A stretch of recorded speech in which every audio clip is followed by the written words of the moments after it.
We're really meeting pursuant to Standing Order 1082, which is the study of economic growth in the territories, and we're fortunate to have with us this morning the Premier of Nunavut and the Minister of Community and Government Services and the Deputy Minister, Executive and Intergovernmental Affairs. Mr. Premier, welcome. I understand you have an opening statement, and I believe the Minister also has a bit of a statement. And then following that, we will go to questions. So welcome. Great to have you in Ottawa. Thank you very much. I'll start right away here. And again, thank you all for inviting me here to this committee meeting. When this committee first thought of inviting territorial premiers to speak to you, it was to consult us ahead of the federal government's 2017 budget. And of course, for us, the timing didn't work out. And Canada released its budget 2 weeks ago. Given this, though, I thought it'd be appropriate to speak to you today about this budget and what it means to the government of Nunavut. Mr. Chairman, please consider today as a post-budget debrief instead of a pre-budget consultation. The budget contained 4 takeaways of particular interest to Nunavut: a much-needed investment in housing, the Arctic Energy Fund, the National Trade Corridors Fund, and the renewal of the Territorial Health Investment Fund.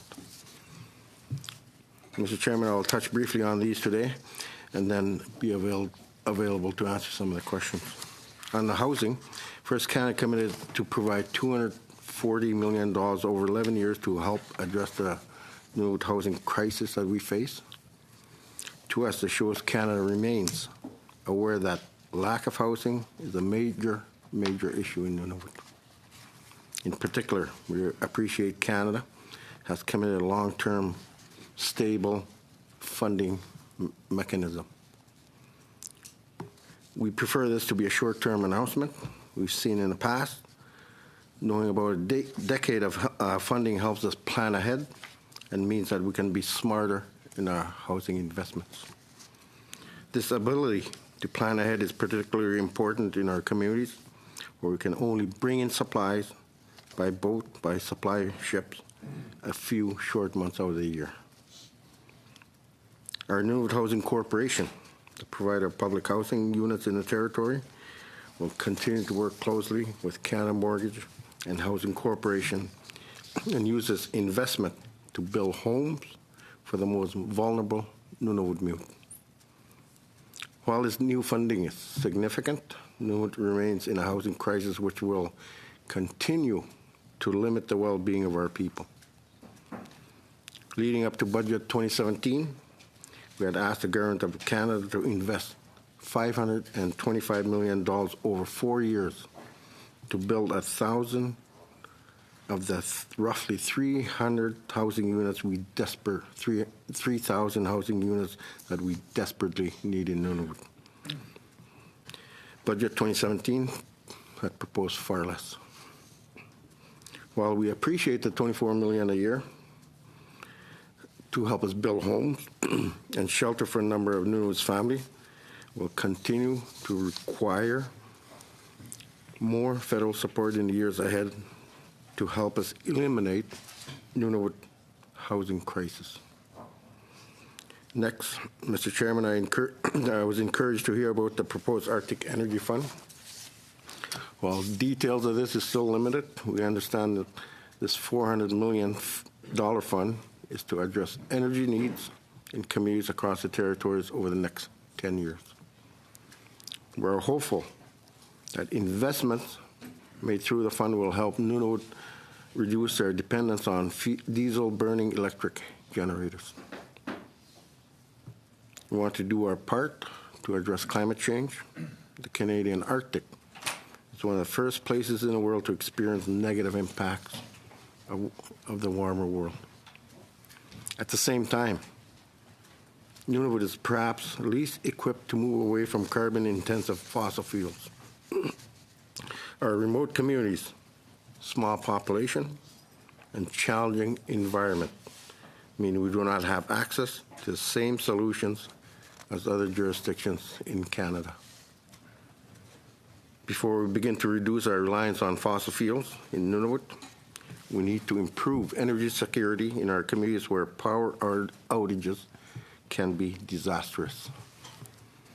Currently, half our communities are supported by power plants which have reached or passed their expected useful life cycle. The government of Canada built many of these when Inuit first moved into permanent settlements in 1960s and 1970s. These upgrades and replacements are badly needed. However, we're unable to pass the high cost of infrastructure upgrades onto Nunavut ratepayers, many of whom already cannot afford the high cost of electricity in our territory. As a result, Mr. Chairman, the government of Nunavut already covers almost 80% of the cost of delivering electricity in our territory.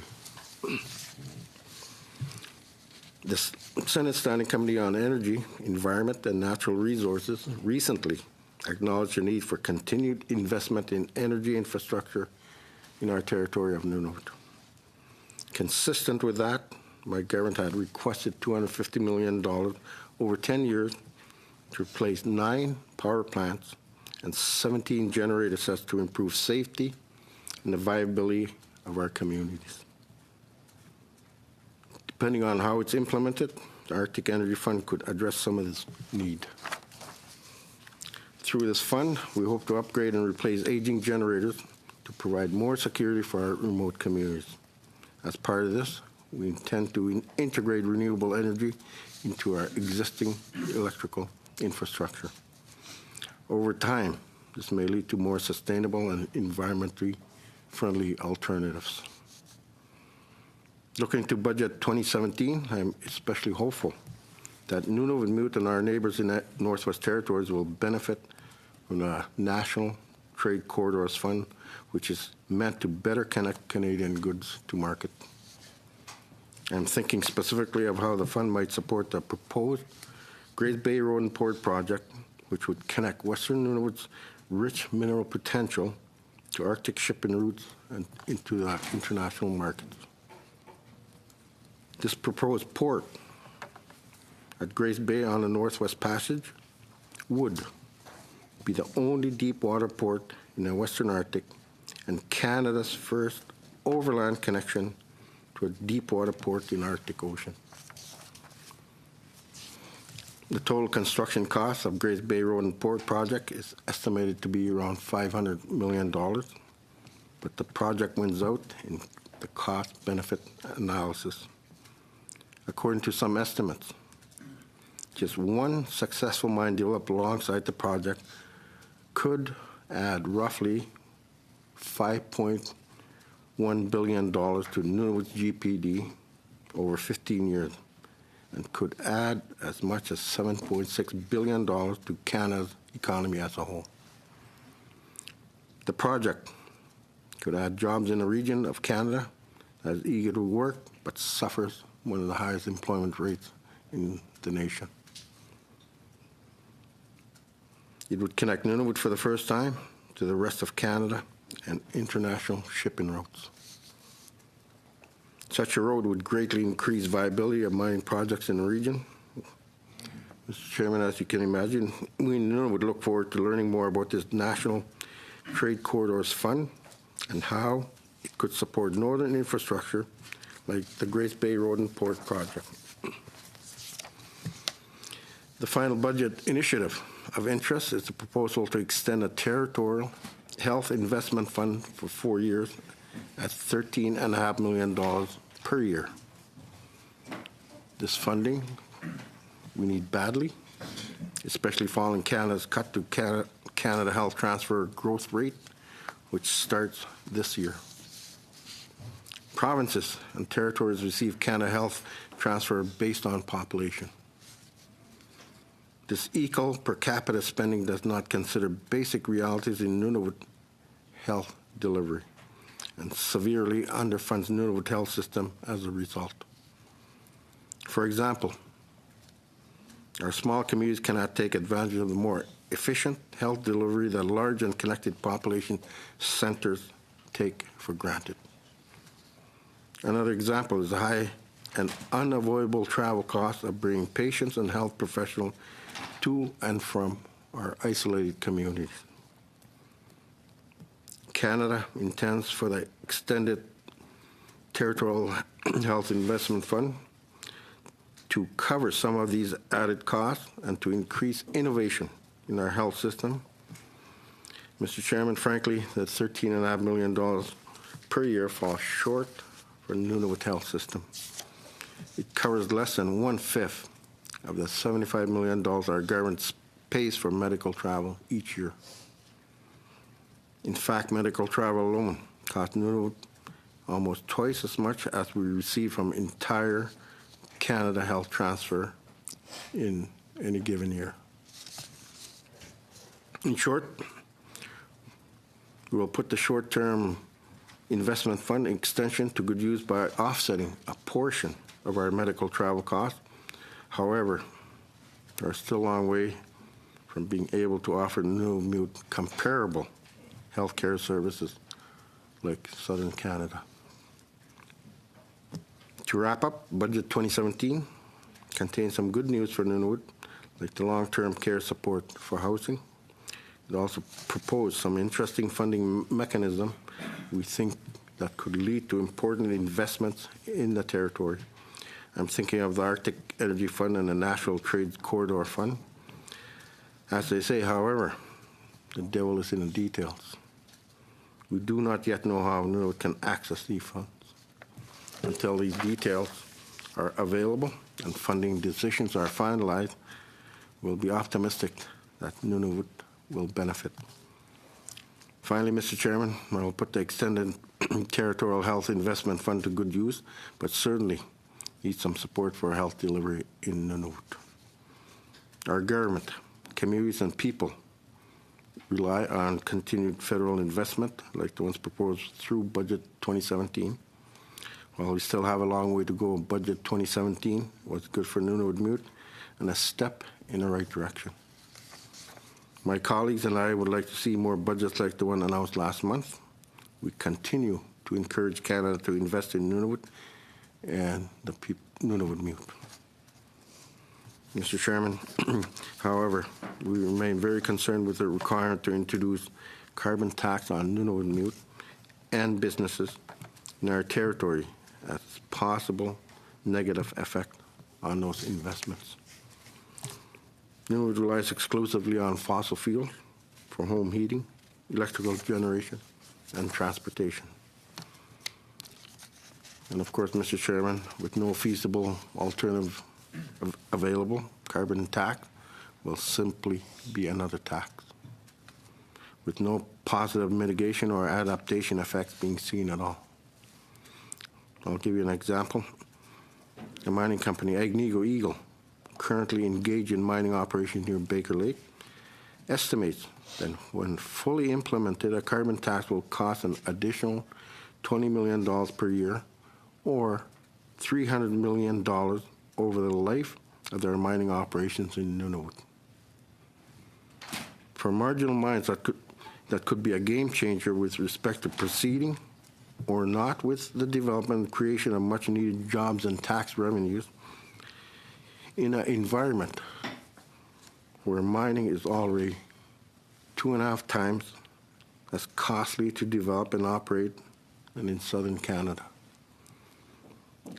Firms are already taking a second look at the economic viability of their project once a carbon price is imposed.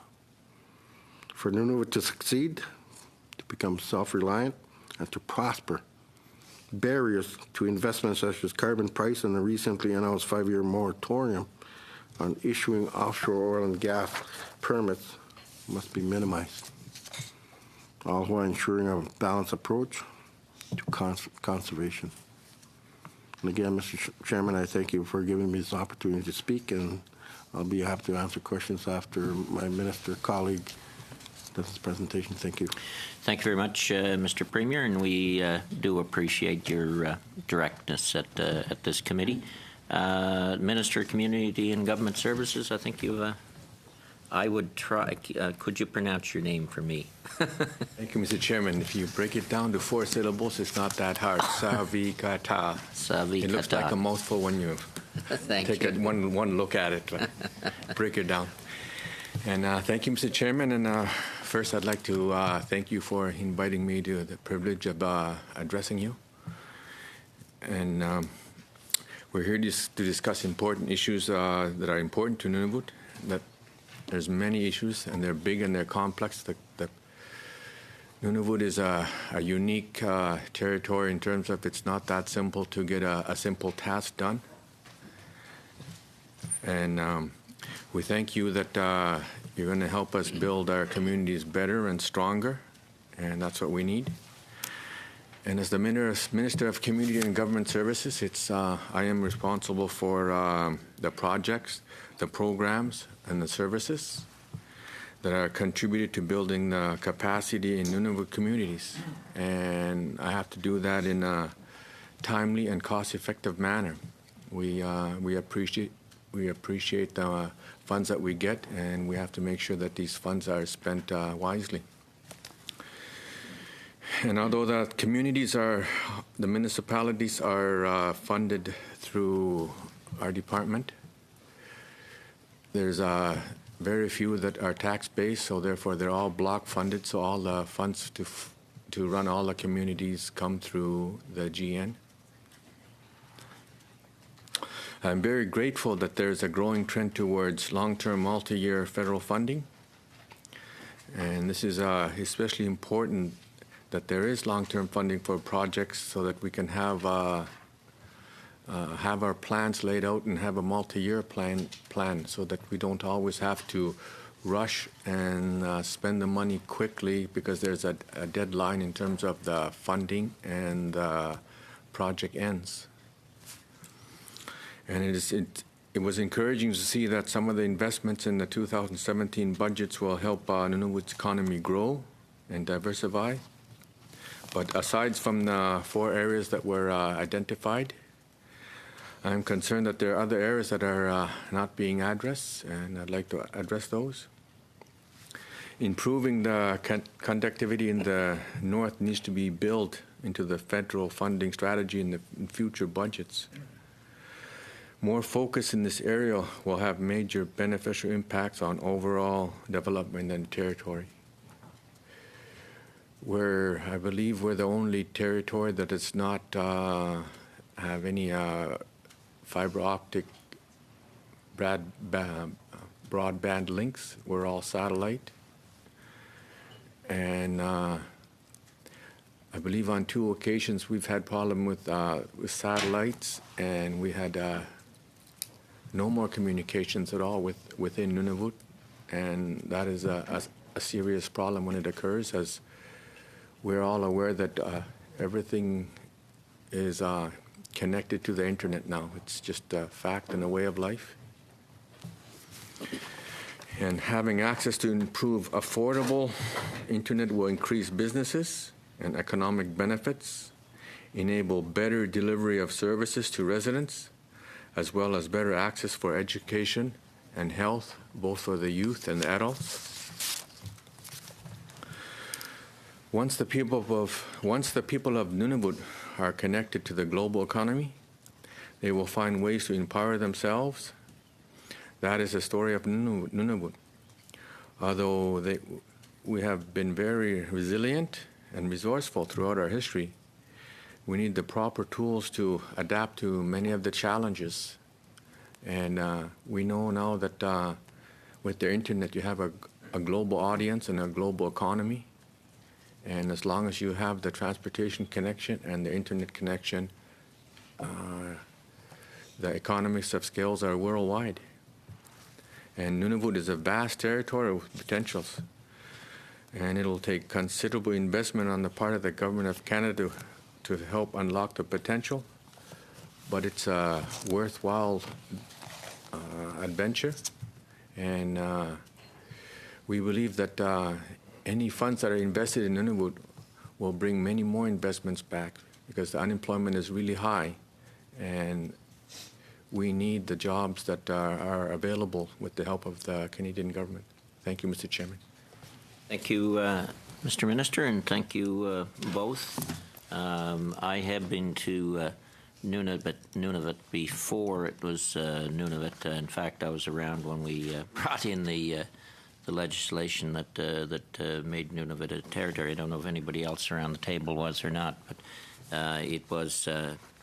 You're right. It's a vast territory with vast potential. So we'll go to 5-minute rounds rather than 7 if we could. I know there's a couple of people are having have a tight connection problem, so we'll go with 5-minute rounds, starting with Mr. Tutu. Mr. Sabara, you want to give your time to Mr. Tutu? Say Okay. one thing. Just want to say good morning to everyone. And before I turn my time over to my friend, Mr. Tutu, Premier and Minister and Deputy Minister, thank you very much for your testimony this morning. Premier, I found your testimony to be very direct, succinct, and a lot of questions for me came out of it. I'll save them to another time. So I do wish to allocate my time to Mr. Tutu. Thank you. Hunter? Hey, thank you, Mr. Sabara and Mr. Chair, and welcome. It's always good to see fellow Nunavumute here in Ottawa. Just probably 3 or 4 questions, whatever I have time for. Mr. Premier, you mentioned the carbon pricing and the impact on the territory, and I think it's no secret that we are unique. And we are 100% reliant, as you pointed out, on diesel. And until, some opportunities arise for that, that's not going to change. And I know that the 3 territories have been discussing with Canada on a way to address that uniqueness in the territories on carbon pricing. And I understand you guys are in discussions with Canada on that, and I'm just wondering if the goal of those discussions was one to recognize the unique challenges and circumstances of Nunavut, and when it does come in, that it's something that would be either cost neutral to the territory or have exemptions to take those unique circumstances in effect. Is that the direction you'd like to see it go? Thank you, Mr. Chair. Thank you. It's very difficult because at this point, during our discussions on the Pan-Canadian climate change framework, we had indicated on many, many occasions that Nunavut is quite unique. The Arctic is quite unique. In Nunavut, we don't have any alternative sources to turn to when it comes to cleaner energy. We're just not like any other jurisdiction. We just don't have those options. So we're talking with, we've been given the opportunity to talk to our federal colleagues on how we could minimize the impact of carbon pricing. We're hoping that home heating, diesel generation, and transportation can be exempt from carbon pricing because in Nunavut we just don't have any other alternative. And when it comes down to business and industry, it's already one of the most expensive places in the world to do any kind of business.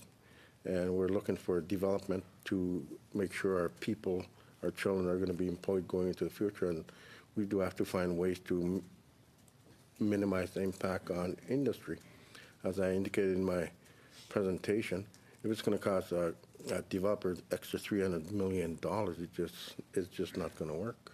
So we're really hoping our federal partners can come to the table and really hash out the details and make sure that Nunavut, the youngest territory of Canada, is not put in a position where it's just not possible to exist there at all.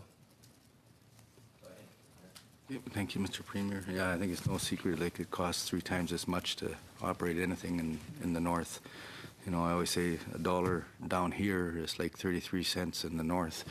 And I think another important point is, the fact that any investment in infrastructure, whether it be housing or any kind of infrastructure in the north, is actually a direct investment in the southern economy because of the fact that anything that we buy up there has to come to build anything comes from the south.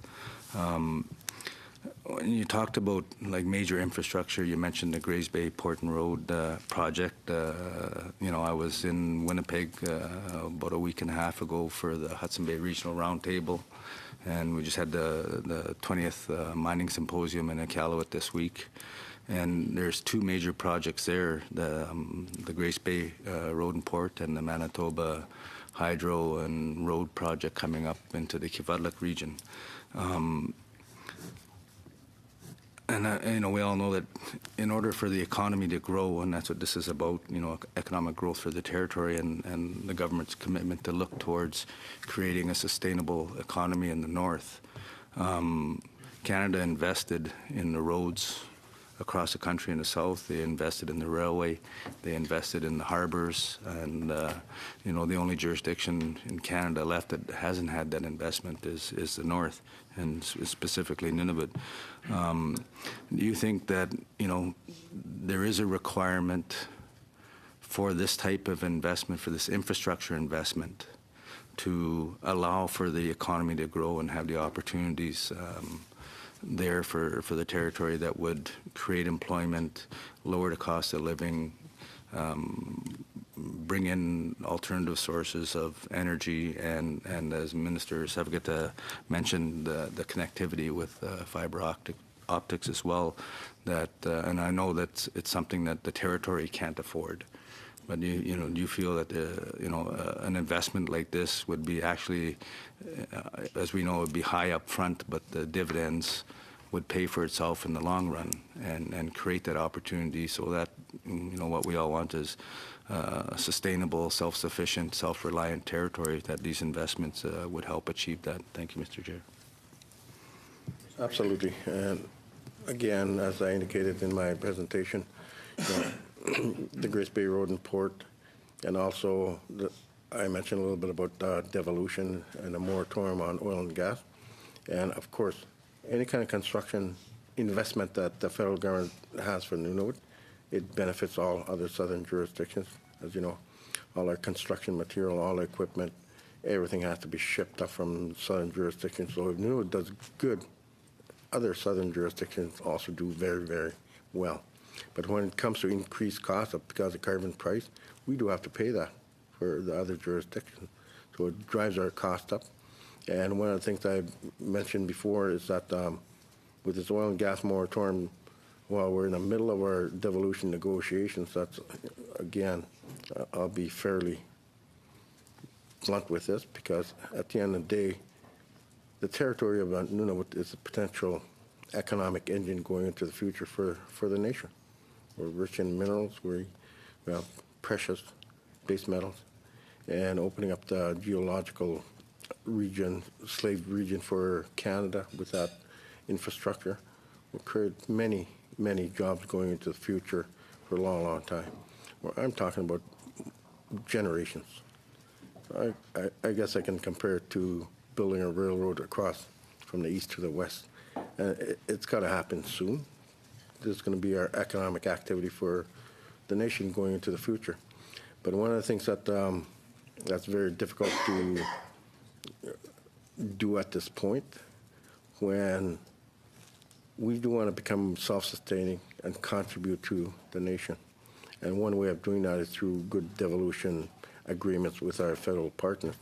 But at this point, I see this being very difficult, as the major potential source of revenue going into the future of oil and gas for the territory, it just doesn't exist anymore. Although it's a 5-year moratorium, but it's going to be very, very difficult to talk about oil and gas while we're sitting at the negotiating table, when, as a territory, we do want to become self-sustaining. We do want to contribute to the nation and have our people employed. There's just no other way, but at the end of the day, that makes it extra difficult. And we just do not want to become so reliant on Ottawa to give us our funding year after year. We do want to become self-sufficient. Thank you, Mr. Premier. I want clarification. On the port, Great or Grays Bay, which was it? And was it 500 million? You said it'd be to build that port. Yes, that's approximate cost, and as a territorial government, we partnered in with Kitamud Inuit Association, and that's at Grace Bay alone.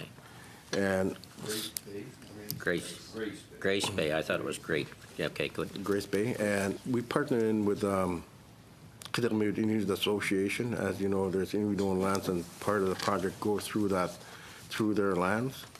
And at the end of the day, the infrastructure will be hopefully belong to the Inuit of the region. And again, I'm talking about potential benefits going forward into the future. At this point, with our rapid population growth, we have the highest birth rate in Canada. Our graduation rates are going up, and at any given time, we do need at least 5,000, 8,000 new jobs in a territory, new workers, and we just can't supply that through our government, so development has to happen. When I say development has to happen, it has to happen responsibly. And we do have, in our land claims agreement, institution of public government that regulate and make recommendations at this point to the federal minister on any kind of development. And again, having said that, we do want to take charge and have authority on our own lands, waters, for possible development to benefit our territory. Thank you, Mr. Premier. Dan, Mr. Alves. Thank you, Mr. Chair. Thank our guests today. Premier, it's very educational to have you here. I think your last comment particularly, you have a fast-growing population. You have they're more educated than any in the past. And where are they going to go? What are they going to do? And I think those are really important words for us to consider. And you mentioned earlier, Mr. Chair, about the creation of it.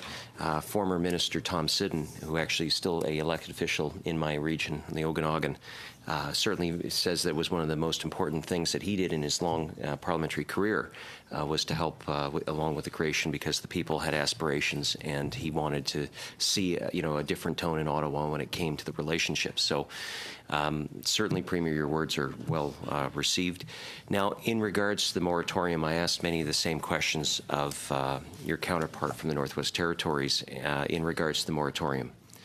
Obviously, it seems apparent that there was very little consultation, and I agree with your comment about coming at a very critical time when you're having negotiations on devolution, how that could impact. If we see the administration down south reverse that moratorium, the previous one put in by President Obama, would you be in support of a similar, to rescind that moratorium here? Thank you. Devolution is long-term. It's forever. And having that potential there going into the future, certainly. At the end of the day, that's a potential where the territory can become self-sustaining. And again, it's got to be done responsibly. Yes. As Inuit, we care for our environment, and whatever development happens has to be done responsibly that benefits our people, our territory, and the nation. Well, and again, if you have a rising population and you want to diversify, that would be one critical way to do it. Now, I appreciate your bluntness earlier, because you did ask for an exemption, and I think that given the very fact that many of the areas you're in, how does a carbon tax work when you have diesel-dependent communities where 80% of the costs are already being paid for by the government? Who's going to pay that tax ultimately? Is because you rely on money from federal transfers, and if only 20% is there and they don't have the tools to be able to switch off onto their own independent source, how does a carbon tax innovate in that area? It's going to be very difficult. That's why we ask for assistance from the technical folks of the federal departments. And we do pay 80% of the cost of power generation in Nunavut. We have 25 small communities, and again, when it comes to public units, we do pay a major part of that. The O&M cost per unit is about $26,000 a year.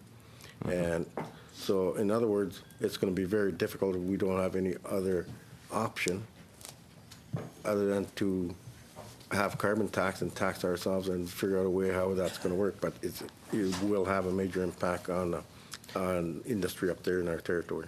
So again, these are just projections that you pointed out from existing relationships you have where you companies doing business. Do you see not just because in this country right now we're at the lowest levels of business investments since 1981. So do you see that this carbon tax could potentially even not just shoo away new investment, but also make people look at, again, whether or not they're going to continue operations? Is that a worry? Yes, you're absolutely correct. It's already very, very difficult to attract investors to our territory, and with more taxes being levied to industry, it just makes it just compounds the problem. And at the same time, we're trying to make it attractive to industry to invest in our territory. In fact, in Canada, and with that carbon tax being levied, it's going to make it absolutely. So with having no ability to switch, because just given the very difficult situations, you have established supply lines for diesel for your communities. They're on older infrastructure, which means it's very costly to change without having federal assistance, and yet a carbon tax being placed on where 80% is already being borne by government. Really what the government will be doing is the federal government will be, if you don't put it in place, they'll tax you for it and then give you your own money back. Is that how it'll work? Supposedly, and that's why it's very difficult. You know, we're asking for the technical folks to give us some pointers. We're even asking industry to help us out in trying to figure out exactly what their situation is going to be. As I indicated, if a developer is going to be paying extra $300 million over 3 years, I'm sure they're not going to be sticking around because they already pay their royalty taxes and every other tax that you could think of. And to top it all off with other taxes where we have no alternative in our territory, it just makes it really, really unattractive for any kind of development or investors. Thank you. Dan.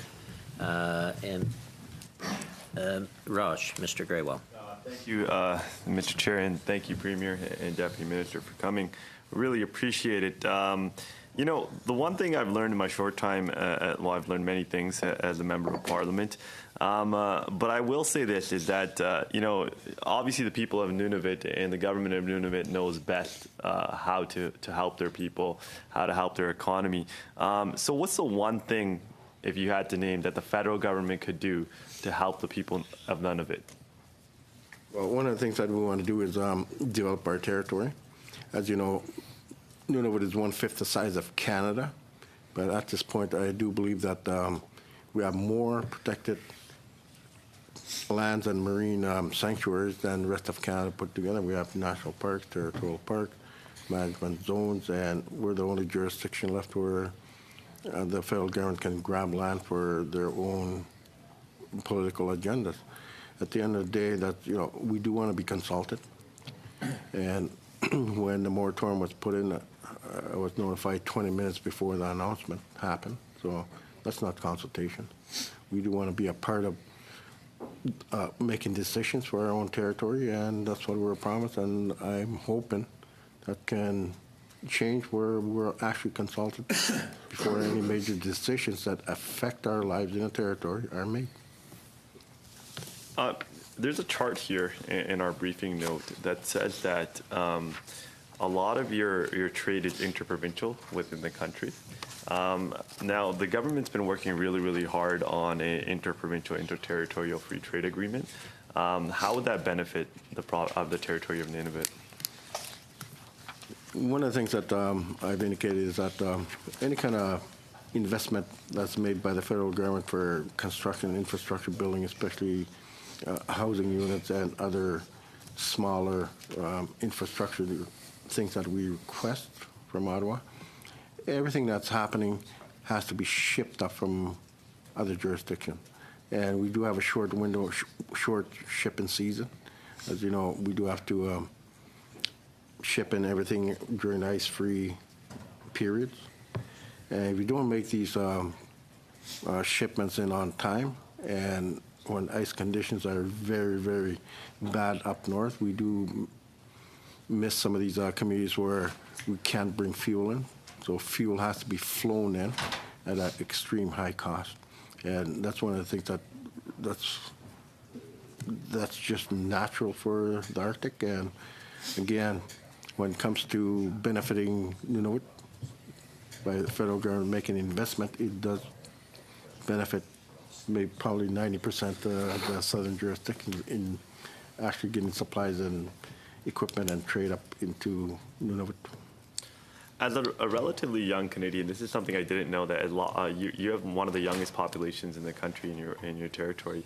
What unique challenges are there for young Canadians in the territory of Nunavut, and where can the federal government better assist? Like, we have the Canada Child Benefit, we have Canada Student Loans programs, but I'm assuming there's unique challenges for young Canadians in Nunavut, and particularly on access to post-secondary education. Yes, absolutely. When I became premier, I made that our number one priority, education. And it's very difficult when you have small, isolated communities. We do want to have better living conditions, like housing. We have one of the most notorious health records in the nation because of overcrowding. TB is still prevalent up in our territory.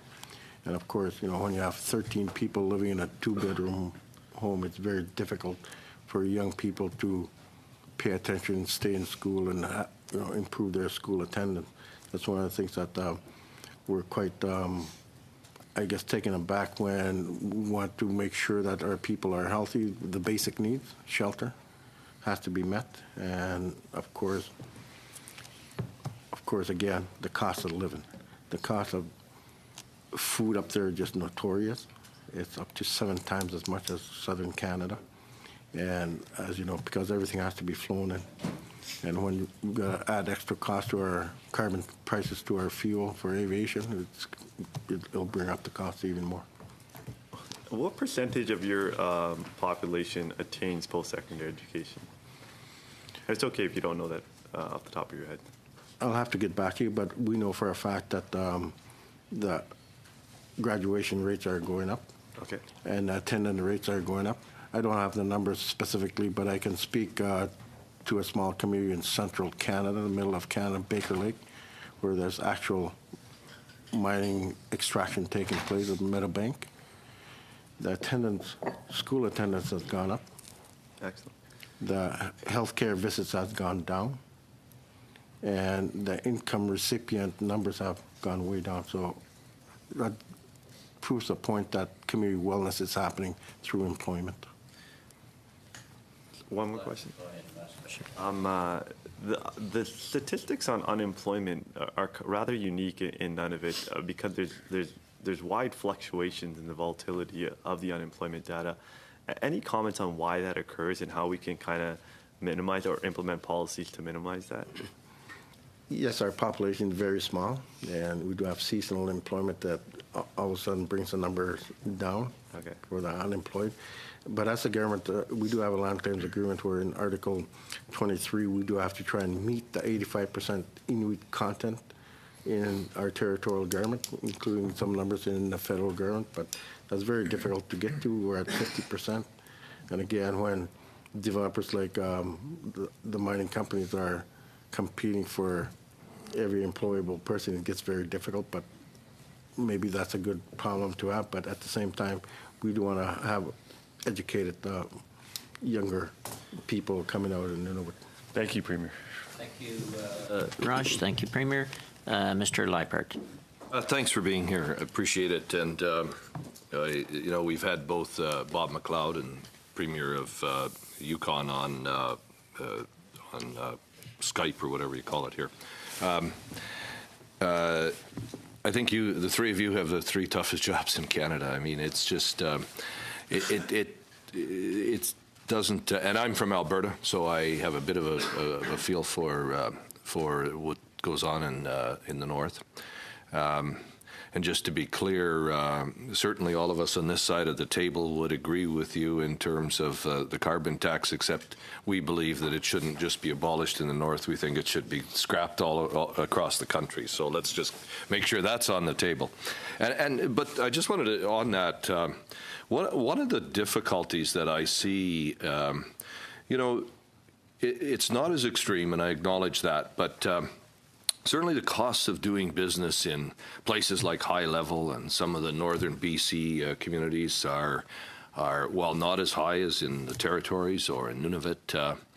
And I guess the question is, from the federal government standpoint, is how do you exempt one area of the country, and then where does it stop in terms of the of that? So I would see that as a potential problem. But I actually want to talk on a more positive vein. I'd like to know a bit more about the port that you talked about. What's the what is the how many days a year would that port be operational? Thank you. I don't have those numbers in front of me, But roughly, I mean, are we talking 3 months of the year? Are we talking 9 months of the probably year? 5 months. 5 months? 5 months out of the year. So it'd be similar to Churchill? Yes. Okay. And would that port also be a potential end of a oil pipeline? I don't see why it shouldn't be. Yeah. There's, opportunities here and there for opening up the markets to other countries, especially. And of course, we've always had the Mackenzie Valley gas situation, which that must be relatively within proximity of the Mackenzie Valley Basin as well, would it not? Well, we're in central part of Canada, and Yeah. of course, the Mackenzie is on the western side, another time zone away. So it's Yeah, but I mean, in reality, if Mackenzie ever developed and you have to bring all the gas down south, it could be potential with. But in terms of the port being open 5 months of the year, are there means for it to be open longer than that if you have the appropriate equipment? absolutely, and that's something that Canada has to be cognizant about, because we do want to maintain our sovereignty in the Arctic oceans, and we don't have a deep sea port in central Canada, central Arctic, and it's something that's very critical for Canada to pay attention. But overall, once the road is built, there's opportunities for connecting even further into Northwest Territories and points beyond. As you know, the diamond mines are resupplied by ice road, and for the better part, some of these seasons where they can't get all their supplies in on ice road because of melting too early. And here's an opportunity for another route for resupply, which may even bring the cost further down for the region and developers. Also, have I still got a minute? I read somewhere, and I don't know if it was one of those, how much truth there was to it, but I read about a cruise ship that was going through the north, and they had to stop a fair bit off land, take smaller boats in because there was no deep water port for it to come into. So would there be the potential for, at least for the 5 months of the year, for the Northwest Passage cruise ship business? Absolutely. You see more and more cruise ships heading north. Yeah. Through Greenland and through our Northwest Passage. And absolutely, that gives the potential for more tourism activity. Once you have that infrastructure in there, again, whatever infrastructure is put in to alleviate some of the high extreme cost, there's opportunities for other modes of economic development. Tourism, of course, is one of them. Okay, I'm good. Thank you. Very much, Mr. Rusnak. We've got Dan and Don and Ron here today. Go ahead, Mr. Rusnak. Thank you, Mr. Chair. I'm going to give a little bit of my time to Mr. Tutu, but first, I'm from an area of the country where we do have a lot of isolated communities, northwestern Ontario, and we have to flying food, fuel, there's diesel generation, but I've also had the opportunity to sit on the Natural Resources Committee, and some of the innovative solutions to power and growing your own food in those isolated locations were brought forward. Has the territory been looking at some of that for your communities? And is there government support for innovation in terms of alternative power options and alternative food options, so you don't have to fly in food and fuel. Of course, we've looked at these options and opportunities. We do pay attention to that. But you still got to remember we're in the Arctic, and for the most part, we still have minus 40-degree temperatures in our wintertime. And in the high Arctic, you don't have any sunlight for months on end, up to 6 months out of the year. So again, when we talk about the Arctic and Nunavut, it's not like southern or northern Ontario. It's quite different. And again, there's options there. We pay particular attention to that. And again, when it comes to the high cost of doing anything up there, it takes away the cost benefit for doing that. But of course, we'll take a closer look at these options, especially alternative energy. At this point, we haven't found anything that could actually work up there. Some communities, we have solar power. In my little community of Kolokto, we have our arena that's powered by solar. And for the most part, that works okay. But again, that's a whole different region of Nunavut. We're just 40 minutes north of Yellowknife. And we do get a lot of sunshine there, so it works for us in our small community, but it won't work for, let's say, 20 other communities. I'll hand my time over to. Thank you, Mr. Premier. Go ahead, Hunter. Thank you, Mr. Chair, and thanks, Don. You mentioned in your comments, you're talking about the territorial health funding, and I raised questions in the House before, and or actually, if you look at it, the percentage of the government of Nunavut's budget that's a cost towards health care compared to what it receives from Canada is about 11%, where the rest of the country, the average is around 21%. And I think that, and if you look at the social housing agreements and the infrastructure funding in the past, as you mentioned, on a per capita basis, doesn't work. And I think that's a problem with these national formulas, is that they don't take into account the unique circumstances that we have in Nunavut. Do you think that there needs to be a different way or a different mechanism or a way to think outside the box of these national formulas and funding the territories to make sure that it can provide the equal level of services that is required to provide to your residents as comparable to the rest of Canada? Thank you, Mr. Chair. Absolutely. We've always been speaking about Base Plus when it comes to program funding and other funding opportunities that the federal government has in their programs. And having a small population, especially when it comes to health, that's a real problem for us, even though there's billions of dollars set aside for mental health. We would be accessing just a small amount for that, for our territory, because it's based on population. And again, over an 10-year period, I believe it's just an insignificant amount, even though every little bit helps. But for that type of funding mechanism, it just doesn't work for Nunavut. Okay, thank you, Mr. Premier. I mean, you touched on something there on that mental health funding, and we know, I mean, you actually declared Nunavut a crisis, or suicide a crisis in Nunavut. And our numbers are staggering, and like you said, the announcement in the federal budget on mental health funding. My understanding is like this year, Nunavut's going to get about maybe $300,000 for that, and then going forward for years after, it's like $500,000 a year. Given the fact that the lack of services available across the territory, that there needs to be, much more of a significant investment in addressing the mental health challenges to help curb, the suicide rate in the territory. How would you see a way to move forward and address those sad statistics that we face in the territory? Thank you, Mr. Chair. You're absolutely right.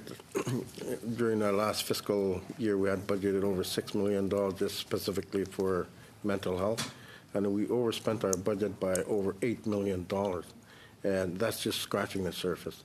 As you know, I declared suicide as a crisis a few years ago, and we set up a secretariat where it deals specifically with mental health and that. But again, that just scratches the surface, and we do need extra help in dealing with that terrible situation that we face. Not just in, we've got small little communities which are extremely, extremely expensive to get to, and it's very, very difficult for us to bring in professional people to help us out, psychologists and other healthcare professionals when it comes to that. So it does put a lot of pressure on our budget, and at this point we're just barely scratching the surface, and we do need a lot of help from our federal partners in alleviating that, which in actual sense would benefit other jurisdictions, because at the same time we have to send our patients to other jurisdictions, which we appreciate, Ontario, Alberta, Manitoba, for helping us out in this, but we do need some extra help when it comes to federal funding. Thank you both. Just coming back to I'm of the understanding that for those, I think everyone signed on, but Manitoba, that the health accord going forward the next 10 years is base plus. I come from PEI, and we have the same situation per capita, where we were just falling further and further behind. But there is a set amount in the negotiation for each, for the smaller territories and one small province, that there's a set amount, and then it's per capita. Is that not correct? Am I wrong on that? Mr. Chairman, can I have my Deputy Minister respond to that question in detail? Yes. Thank you, Mr. Chairman. Canada Health Transfer is, since 2007, has been working towards a straight per capita model. Nunavut was exempted from that prior to 2007, and then we were grandfathered until last year or so, until it came to straight per capita. To the best of my knowledge, all provinces and territories received a Canada Health Transfer with respect to what their populations are. However, that said, there have been other arrangements like the Territorial Health Investment Fund that has now been extended for 4 years for us at $13.5 million a year. The other two territories also have an amount. It's not exactly the same as that. So if you want to think about that as kind of a base plus to the CHT, a person may, but the actual formula is straight per capita. Thank you, Mr. Chairman. Yeah, I know we were critical of the per capita, and as I understand it, in the health arrangement, there is a set amount for the territories and PEI. In any event, we'll check it out a little further, because you're absolutely right. On a straight per capita basis, the smaller populated areas fall further and further behind those areas that have a bigger tax base. Mr. Deltel. Thank you, Chair. I inform the committee that I will share my time with colleague Tutu. Premier, gentlemen, you're welcome to your House of Commons.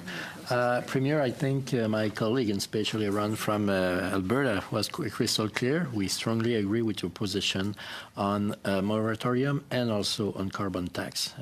We consider it will kill many industries in this country, and especially for you, this is not a challenge, this is a tragedy. So this is why we strongly support your position on that, and also we strongly support that to apply from coast to coast to coast. But my question, because I want to let more time to my colleague Tutu, my question will go to about internet. We all recognize that internet and large band is a tool for the 21st century for challenges for business, and especially for development and also for communication, for sure. But it's very costly. What is your proposition about that? How can we finance that kind of challenge? Thank you. I'll have my Minister of Community and Government Service respond to that. Thank you. One of the things we're currently doing is negotiating with ISEC in terms of to get the broadband funding that the federal government has made available. And we're looking at all options right now, fiber optic link, low Earth orbit satellite, which are being tested right now. And we still need the federal government's help. We can't do it on our own. Our territory is too vast. And currently we're all on satellite internet. And currently there is only one provider. And we pay what the provider charges. Mm-hmm. So it's a challenge. And as for, it's a bit more than of a challenge even, because the internet is so slow that we have a hard time using it for telehealth. When you have the conductivity that is available down here, down south, it's almost like we're talking here right now. When you're doing it up north there, you get the gap where the person is, and he's still talking, eh? Mm-hmm. And so we have challenges. But we are doing a joint feasibility study with Northern Quebec, the Nunavik region, in terms of fiber optic link through the ocean. And we're looking at all options because we know we are following further and further behind.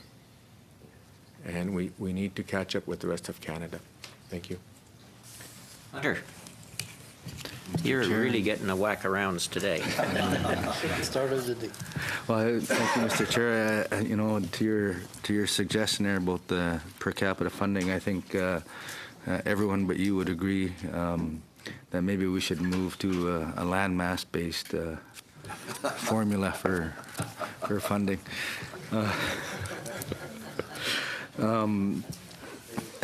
That wouldn't work so well for me. I know. And it's eroding. Mr. Chair, I guess my other question I'd like to touch on is, you know, you talked about connectivity, and you know, and you talked about the education and health care. You know, I think you get better service on your cell phone down here than you get in most communities in Nunavut, and again, the high cost of, you know, any project in the north is high. And I know there was one proposal looking at bringing in fiber optics underwater in from Greenland over to Iqaluit, which uses probably about between 60 and 70% of the bandwidth of the territory. How do you see, you know, something like that would help not only increase broadband or internet services and connectivity to the rest of the territory, but also to improve the availability for health, you know, bringing down the cost of health care and improving educational opportunities for Nunavut. Thank you, Mr. Chair.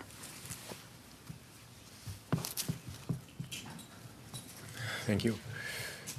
If fiber optic link was brought into Iqaluit, and like you said, it's the biggest user, it would free up the satellite broadband for all the other smaller communities, so it would benefit all of Nunavut. So we are looking at that options too, because we talk to the smaller communities to let them know that even if it's just Iqaluit is linked, it will benefit all of the territories because it'll free up that bandwidth. And we're looking at options from Greenland. We're looking at options to partner with Northern Quebec. We're looking at land options. We're looking at all options right now, but we as a territory cannot fund this. And we absolutely need the federal government to either totally fund it, partially fund it, but we can't do it on our own. We just don't have that funding capacity. Okay, Thank you both. Mr. Rumi. Thank you very much for being here today. I'm new to this committee. I'm subbing for the day. However, the other two committees I sit on we're actually speaking to some of the things that you folks are facing. As chair of the Science Committee, we'll be studying a internet broadband issue, and we've had lots of conversations about how and where and why we can address rural areas such as yours. And in my other committee, we're doing a poverty reduction study, and we've actually been to some of the rural areas again. So I fully appreciate the circumstances that you face where you are. A couple of questions. And again, understanding the necessity of internet. Coming from Vancouver, I visited a few times with a pilot project in Vancouver with a hospital, how they're doing the telehealth. And it's quite amazing to see. But I'm assuming that with the satellite, you're not able to access any of that up there. Is that correct?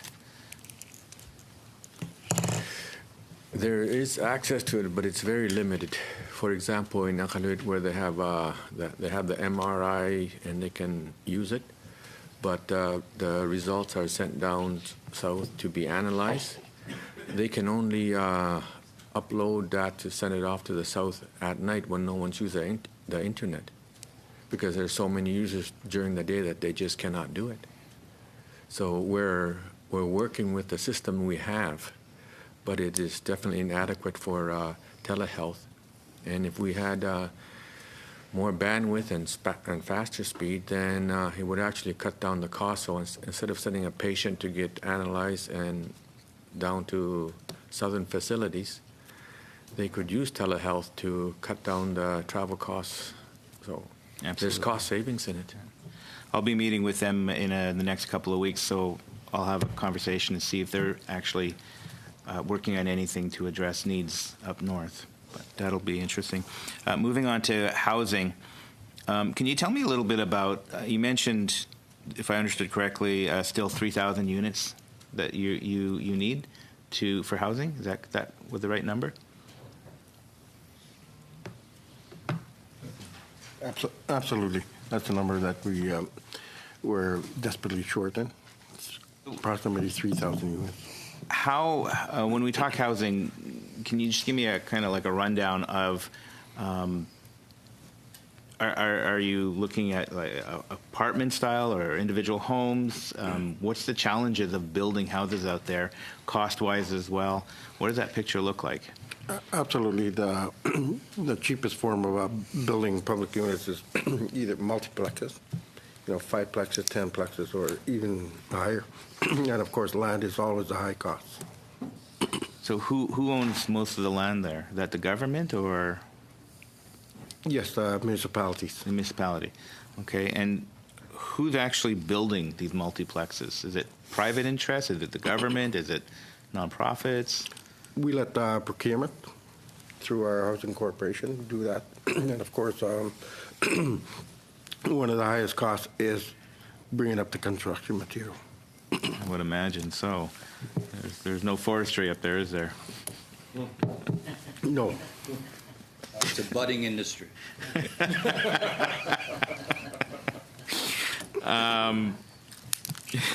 Okay. Well, most of my other questions have been covered, so Hunter, if you have any more you'd like to ask, go ahead. I might apologize for some of the members who've had to leave, Mr. Premiers. There's a couple had to go to duty, and there's one had to catch a plane. So they said to pass on their regards to you as they were leaving. Hunter, go ahead. Thank you, Mr. Chairman, and thanks, Dan. I'd like to go back to something you mentioned earlier on looking at your request for $250 million over 10 years to help modernize and maintain capacity in some of the power generation plants that are in the territory. And as you said, the majority of those plants were built before I was born. I don't know about you, Joe, but maybe.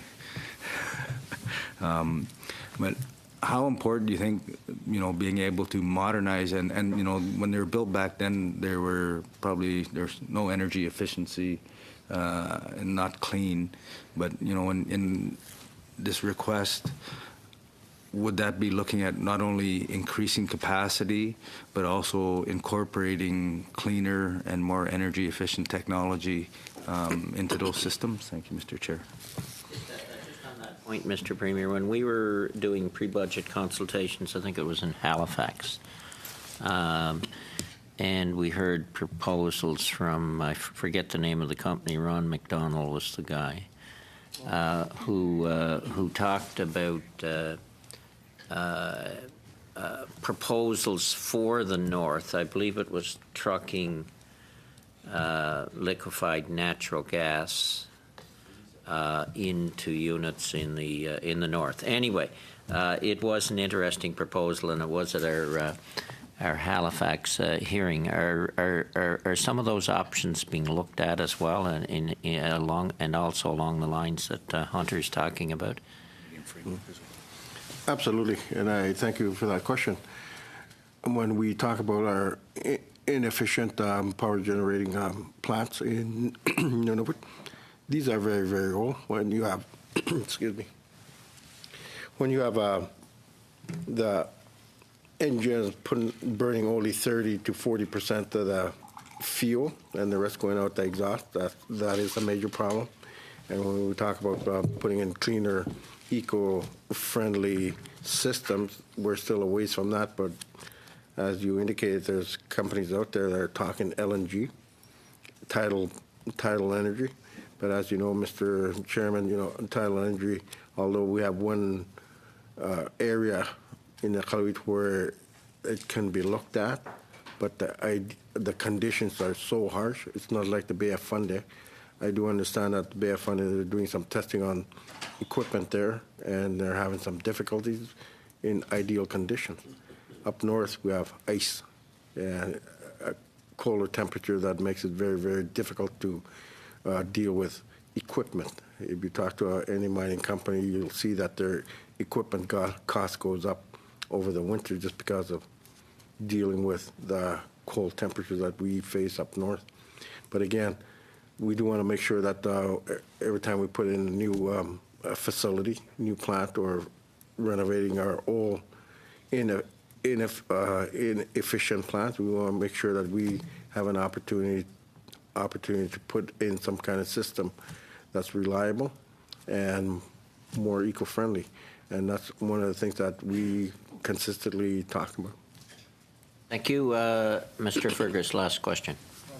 Monsieur le Président, it's a pleasure to have you here. I represent a Quebec riding. And I remember the first time when I had the opportunity to visit your capital, two things struck me immediately. And the first was lack of trees. It took me a while to figure that out, actually. It was something odd. But most importantly, what struck me was how youthful the population was, how many young people were there. And that was just, it was so clear to see. I know before I became a politician, I was working in the university field, and I know that there are some universities that have set up programs to run some programs out of Iqaluit. And I'm just wondering if you could talk, what is the greatest challenge that you feel are for the young people of Nunavut, and what is the look ahead for them and for opportunities for them? Absolutely. We do have a young population, and it's right throughout our whole territory, in those bigger communities, in our medium-sized communities, and in our small communities. And one of the challenges that we face is, of course, the cost of providing services for them. Again, providing health care and education, that's costs us about $500 million a year. But at the end of the day, it's the basic things that we need for our young population to grow is shelter. And when you live in a small, isolated community, it's very, very difficult for them to move forward. And although we've seen progress being made, we have more and more younger people attending colleges and universities down south here. That's one of the things that we want to encourage. But it's very difficult when, in the smaller communities, when there's no economic activity or employment.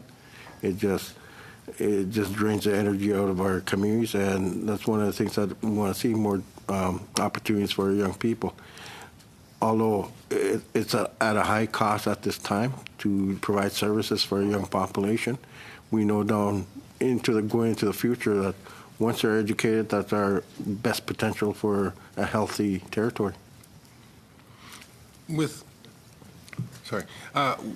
Further on that, are there plans afoot, and Minister, perhaps you might know this better, but are there plans afoot for more partnerships with educational institutions down south to open up satellite campuses in the territory? Absolutely. Again, we're talking about setting up a college university in our territory. I'll give more vision for our young people to look forward to, because at this point there's no university. We do have a Nunavut Arctic College that helps us out in big ways, but at the same time we want to ensure that we educate our younger people to become professionals. And when I say that, we want to encourage all sorts of different types of education. We do have young people set in classrooms here down in Ottawa, and that's called Nunavut Siunak Savut. It's a great program. It brings out a lot of good attitudes from the students that attend it. It gives them history about our Nunavut Land Claims Agreement and what's going to be happening within our territory for the betterment and the wellness of our communities. And it's a positive step. And I see more and more younger, educated young people. The problem is most of them move down south to bigger centers.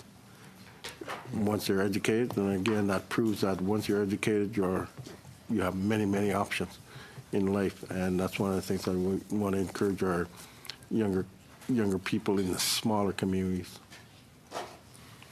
Thank you. And I did say, Greg, it'd be the last question, but Mr. Weir has joined us, so you'll have the last question, Aaron. Go ahead. Well, thanks very much, and I appreciate being here at the Finance Committee. I normally serve on the Government Operations Committee, and as part of our study of Canada Post and its future, we traveled to the Northwest Territories, and there we found a great deal of support for the concept of postal banking. My sense is that Nunavut also has many remote communities that may not have banks or credit union branches, but I suspect many of them do have Canada Post outlets. So I wonder if you could just speak to us about the possibility of offering basic financial services from postal outlets. I think this would be a way of generating some additional revenue for Canada Post and meeting a need that's out there for financial services. But I'd really be interested in your thoughts on this proposal. You know, it's very difficult when you talk about banks and credit unions for our smaller communities. We do have most of our folks are on internet banking, and at the same time, we see some difficulties in our small communities where actually employed people want to set up a mortgage to build their own homes, and that's very, very difficult. Maybe that's something we could certainly look into and figure out ways to make it easier for members of our smaller communities to access services like that, because I know for a fact that it's very, very difficult for some of these younger folks to actually get bank loans and set up mortgages. Yeah, absolutely. I was also just curious on, just your thoughts about the amount of territorial formula financing that Nunavut's receiving. I believe it's about $1.5 billion right now. Do you have any particular suggestions about that formula and how it might be improved? Absolutely. We always need more. As you know, one of the things that we're talking about is devolution. We'll ensure that we have a mechanism there to actually generate our own revenue, so we could have our own priorities built, especially when it comes to infrastructure. And again, it's something that we appreciate coming in from Ottawa, where we get that amount of money. But at the end of the day, we do want to be a contributor too and become more self-sustaining. But at the end, having said that, it's very difficult for a small little or small population to generate its own revenue. We do create a little bit of our own revenue through taxes, but at the end of the day, it's very difficult when in the past the government devolved education, health that don't generate any revenue. Of course, that's why we're trying to get devolution. We're the only jurisdiction in Canada that does not have that. If devolution occurred for Nunavut, do you have an estimate of how much additional resource revenue your territory would be able to collect and retain? Not at this time. As you know, the development is happening on Inuit-owned lands when it comes to mineral development, and as a territorial government, we do not collect royalties on that except personal taxes. But going into the Crown lands, there's no real development taking place for, I gotta say, 15, 20 years, because as Inuit, we had already selected the potential, the lands where there was high potential of mineral deposits. So the Inuit get that through negotiation, Inuit Impact Benefits Agreement with the developer, and of course the royalties go to Canada. And as a territorial government, we get nothing out of that. But when I'm talking devolution, I'm thinking way into the future. Okay. Very, very good. Now, Mr. Chair, I am conscious of time. Time for one more question. Oh, okay. Well, thanks very much. No, I really appreciate that. I guess I would just sort of close by saying, is there any, particular one issue you'd like to highlight in terms of what the federal government could do better in the short term to help your territory? I appreciate that devolution is a long process negotiated over time, but is there anything you're asking the government to do, right now, let's say in the next federal budget for Nunavut? Absolutely. There's many priorities that we have in Nunavut. And again, when it comes to devolution, in the past we've always been an hour away from signing the AIP, Agreement in Principle, but that's several years away yet. But at the end of our devolution negotiations, I do want to see an AIP before the end of this year and move forward on that. But at the same time, in Nunavut, it's vast territory. It's 1/5 the size of Canada, and we have no infrastructure there. The infrastructure is being slowly built, but transportation infrastructure is key. We do want to make sure that whatever infrastructure is built, and again, I got to bring up the Grace Bay Road and Port, where governments can generate revenues, all levels of government, through that type of infrastructure building. And again, it's one of those things where, Eastern Canada was built to the west, but everybody forgot about the north. The north and the Arctic is key. It's probably going to be our economic engine going into the future because of the high mineral potential and, of course, the need for jobs. Thank you. Thank you, Aaron. Yeah, it's the railways certainly opened up Canada's potential. St. Lawrence Seaway certainly did. You're seeing something similar from Grace Bay and transport, I think. Just one question. We had in our pre-budget consultations, we had meetings with all the regional development agencies.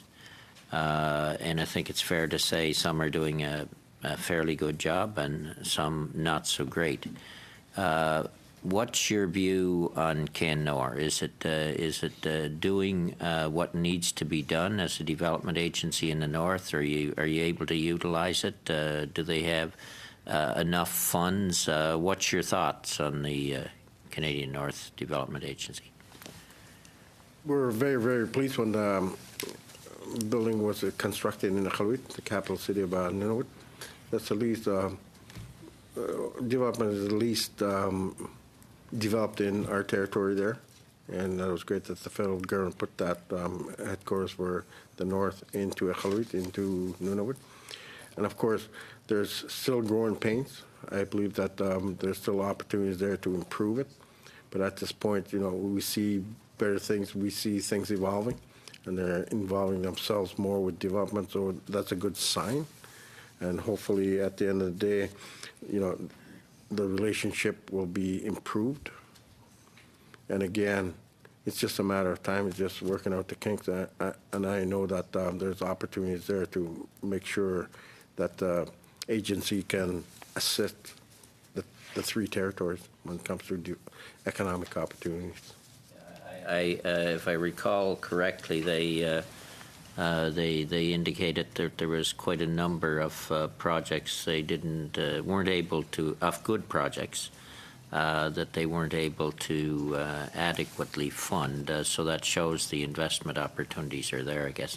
Okay, with that, Mr. Premier and gentlemen, we thank you for your presentation. Thank you for coming to Ottawa. And I'd also like to thank the analysts and the clerk this week. We've had 6 meetings, and I know there's a lot of background work goes into briefing notes, so on and so forth. So you folks have had a busy week as well, and I think you had a clerk another committee till midnight last night, Susie. So thank you folks as well. Mr. Premier, gentlemen, thank you. Meeting adjourned.